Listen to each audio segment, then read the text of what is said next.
Good morning, times of the earth. Welcome and welcome back to my channel. In today's video, we are doing a little rambling video because I'm on vacation. Let me show you guys. We are in Cuba. Yeah, we're in Cuba. And we just decided to take it because we haven't been on a vacation in a while. So we wanted to take this little trip for ourselves. But yeah, I hope everyone's been doing good. I hope everyone's been doing well. I've been noticing something. I noticed it more so last week. So today might be a little bit of a rambly video for a topic I think is important. And it's mainly about like the types of film that we engage in. I've noticed that for things like K dramas and stuff, a lot of the movies and a lot of the older movies and a lot of the older films that they had for K drama, typically there might be new ones too, but typically when it comes to like community, community is always centered around food, and it's always centered around like the preparation of food, the cooking of food, and the consuming of food. It's always centered around food, and I've noticed that over the years, even in North America, we have gone away from that central aspect of in films where food was a sign of community and a sign of unity with others, and instead we've moved towards a more individualistic perception of reality. So everything that we have in films are always shown to be done in an individual sense, whether it be that you have two people doing something, but you never really had groups of people doing anything anymore, really. Um, Now, obviously, that's up for interpretation because there's some films that do have groups of people, but I want to talk about the majority of films where you don't really get the true sense of community that is really being depicted in film, but rather you see the individualist or the individuals within the communities, if that makes sense. So, like for example, we have for K drama, we have Reply 1988. I just finished watching that K drama. It's a really good K drama. If you guys haven't watched it, the Reply series in general is really good. Um, but one thing I noticed with the 1988 one is that their women were drawn together by food. The kids were drawn together by food. Everything were all of the communal aspects, whether it be the friends of the city or the parents, the moms, or even the fathers, when it came to drinking, everyone was kind of together around food. And I think a lot of cultures have that same aspect where we're all drawn together from that. But a lot of films don't depict that anymore. But instead, it's a focus of like the flashy things like cars and big houses and all that stuff. But we kind of lost sense of that important aspect of something that we all have to partake in, which is food, and how that is used to draw the family together. I was having a conversation with my mom the other day too about how even in our society, like one, the films are a representation of how far our society has gone from the community aspect of our lives.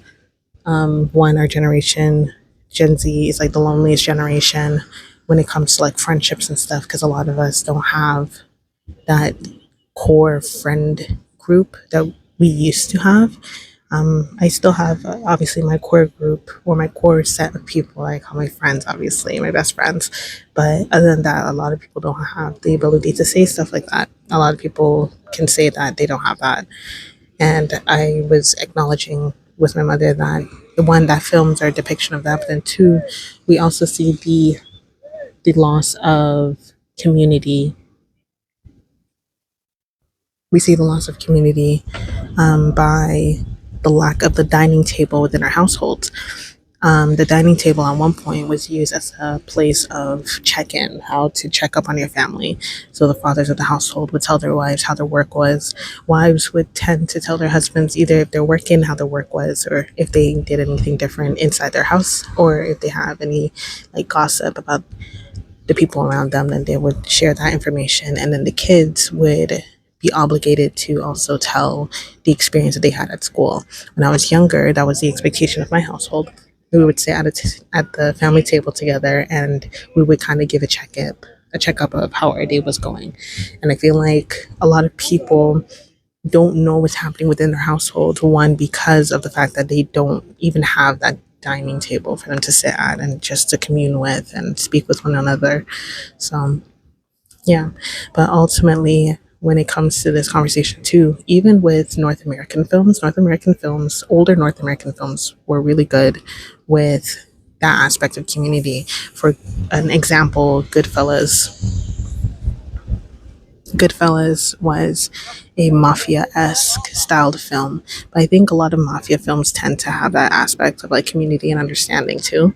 But that movie, there's a specific section that was very that was not a part of the film. It was improv. So Martin Scorsese's mother, I think he incorporated into the film and basically told her just act like a mom. And so there's an entire scene. If you guys watch the film, there's an entire scene where one of the men has to go to his mom's house because he needs a shovel because he just murdered somebody. And the mom, she opens the door and she immediately starts pestering him about how he hasn't been at her house in a while. She doesn't see him often. But then also, she also talks to him. She offers food. So she cooks like this big table of food for all of the men to eat, including herself. So, like, just seeing that aspect of food and the communal aspect and just like being at home and eating your food and enjoying your food and having a place of like home, in a sense, for that film.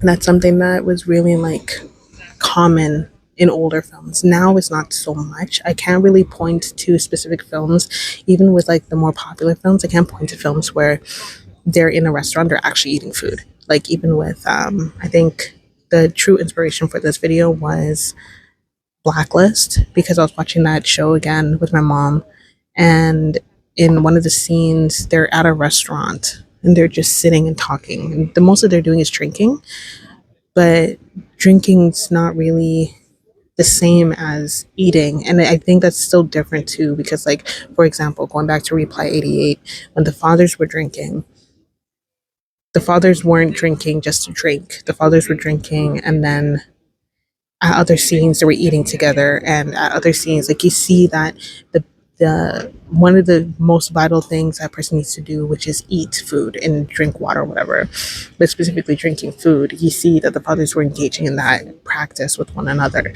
So you see that sense of community through the act of them eating food together and not just, talking and that's it.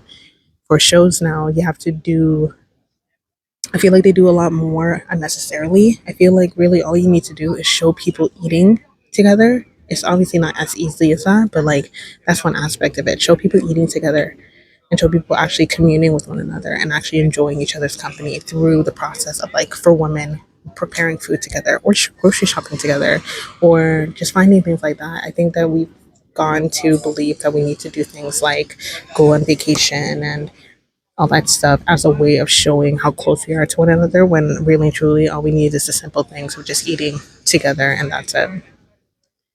But yeah, this was a rambly video. Thank you guys for watching. I hope you guys enjoyed and I'll see you guys in the next one. Bye.